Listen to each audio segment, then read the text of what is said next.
சற்று முன் வெளியான தகவல். ரேஷன் அட்டைதாரர்களுக்கு ஒரு மகிழ்ச்சியான தகவல் வந்துள்ளது. மீண்டும் அரிசி விநியோகம் தொடக்கம். முக்கியமான தகவல் அரசு அறிவித்துள்ளது.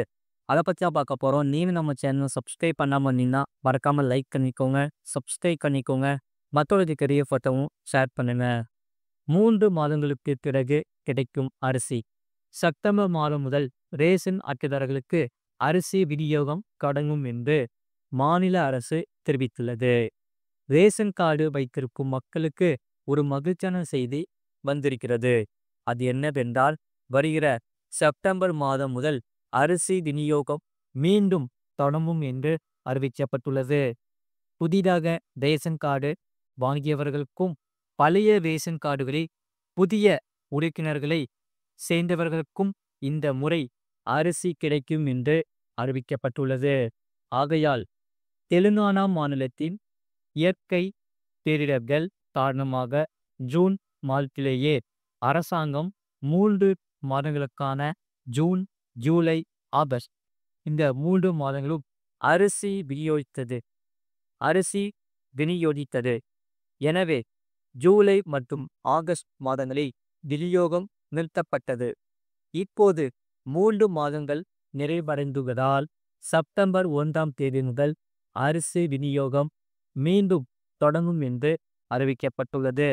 இதனால் 10 ஆண்டுகள் ஆட்சியில் இருந்த PRS அரசாங்கம் முந்தைய PRS காலத்தில் வழங்கப்படாத அட்டைகளுக்கு புதிய ரேஷன் கார்டுகளை வழங்காததால் பல குடும்பங்கள் சிரமங்களை எதிர்கொண்டன. இதனால் அவர்களுக்கு ரேஷன் கார்டுகள் மற்றும் திட்டங்கள் மறுக்கப்பட்டது. காங்கிரஸ் அரசு ஆட்சிக்கு வந்தவுடன் உடனடியாக இந்த பிரச்சனையில் கவனம் செலுத்தியது. அதன் பின்னர் இதற்கு புதிய ரேஷன் கார்டுகள் வழங்க நடவடிக்கை எடுக்கப்பட்டுள்ளது.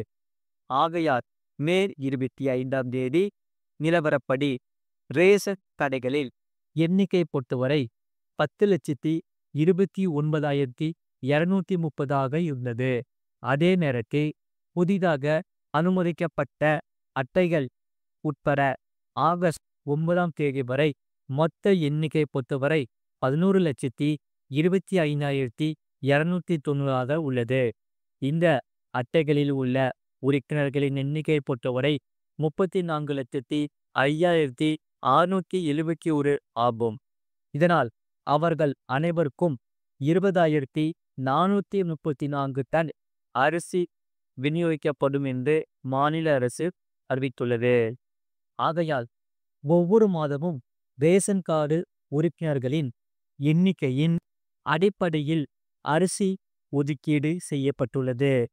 ஆகையால் ஏப்ரல் 25ஆம் தேதியன்று எடுக்கப்பட்ட கணக்கீட்டின்படி அதிகரிக்கப்பட்ட அட்டைகள் மற்றும் புதிய உறுப்பினர்களுக்கு 3 மாத அரிசி ஒதுக்கீடு வழங்கப்பட்டது. ஆகையால் ரேஷன் அட்டைதாரர்கள் மிகவும் மகிழ்ச்சி அடைந்துள்ளன. இந்த தேசிய உணவு பாதுகாப்பு சட்டத்தின் கீழ் வரும் ரேஷன் அட்டைதாரர்களுக்கான ஒதுக்கீட்டை மத்திய அரசு ஏற்கனவே ஒதுக்கியுள்ளது. ஆகையால் தெலுங்கானா மாநில அரசும் விரைவில் அதன் ஒதுக்கீட்டை அறிவிக்கும் என்று எதிர்பார்க்கப்படுகிறது. இதனால் இந்த மாவட்ட கிடங்குகளுக்கு அரிசி சென்றடைந்த பிறகு இந்த மாதம் 20ஆம் தேதி முதல் ரேஷன் கடைகளுக்கு அதன் போக்குவரத்து தொடங்கும் என்றும் செப்டம்பர் 1 முதல் பயனாளிகளுக்கு விநியோகம் தொடங்கும் என்று கூறப்பட்டுள்ளது.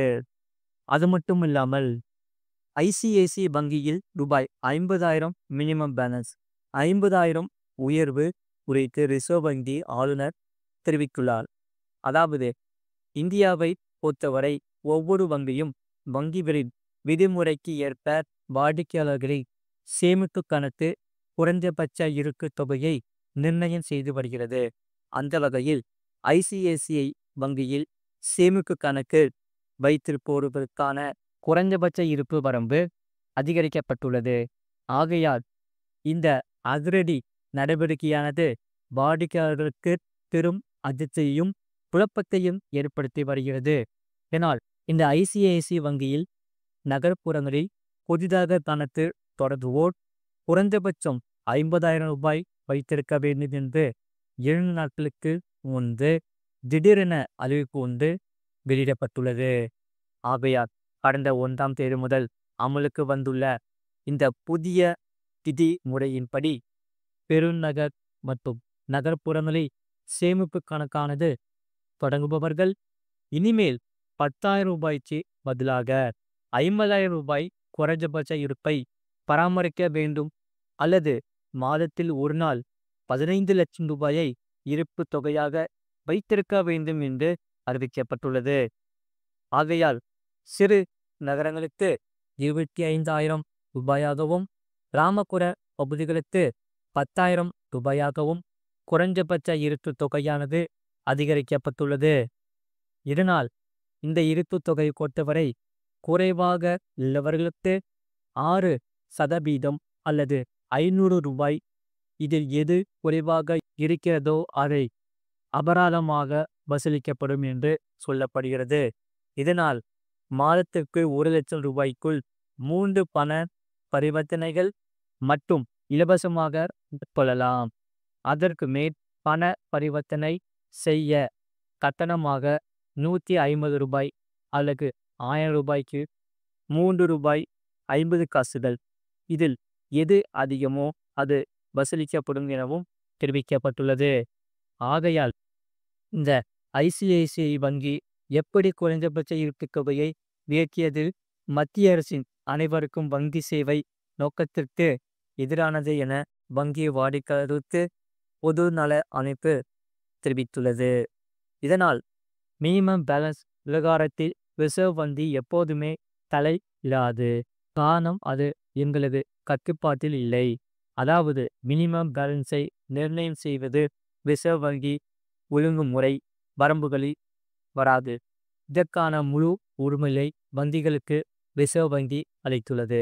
ஆகையால் வங்கிக்கு வங்கி மினிமம் பேலன்ஸ் நிர்ணயம் வேறுபடுகிறது. ஒரு சில வாடிக்கையாளர்கள் மினிமம் பேலன்ஸ் பராமரிக்க வேண்டிய அவசியமில்லை என வங்கிகள் விளக்கம் அளித்துள்ளது என்று விளக்கம் அளித்துள்ளார்கள். இது போன்ற செய்திகளை உடனுக்குடன் அறிந்து கொள்ள மறக்காம சேனலை சப்ஸ்கிரைப் செய்யுங்கள். மற்றவர்களுக்கு தெரியப்படுத்த ஷேர் செய்யுங்கள். அதே போல் கீழே பார்த்தீங்கன்னா நிறைய ப்ராடக்ட்ஸ் இருக்கும். அது உங்களுக்கு எது பிடிச்சிருக்கோ அதை நீங்கள் கிளிக் பண்ணி வாங்கிக்கலாம். மறக்காமல் நீங்கள் லைக் பண்ணிக்கோங்க, சப்ஸ்கிரைப் பண்ணிக்கோங்க.